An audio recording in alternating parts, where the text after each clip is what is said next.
And Trent, are the killings near the Gaza aid centre deepening criticism of Israel's new distribution system, which we know is backed by the US? Well, we know the UN and several of the other aid groups on the ground are refusing to cooperate with the GHF, the new US-backed group.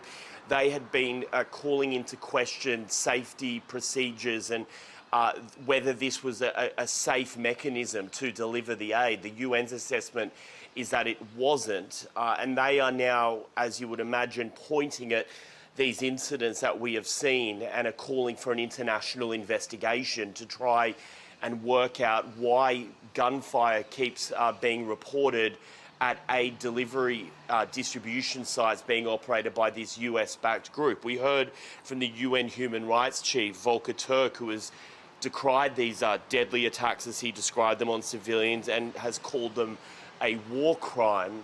We also know, of course, that the UN is now calling for an international investigation to try and work out exactly why these I'm trying to avoid sneezing here, to try and work out exactly why gunfire is being reported as civilians are just coming to get their aid. And we need to remember they are being invited to do this. They're being encouraged to do this by the GHF, to come to these aid delivery sites. But it appears that in several instances now, when they arrive, upon being invited, that there is gunfire being reported. One would imagine that is not good for building trust on the ground around this new aid delivery mechanism, which both Israel and the US has been putting high hopes on as a way to try and wrestle control of aid away from Hamas warehouses.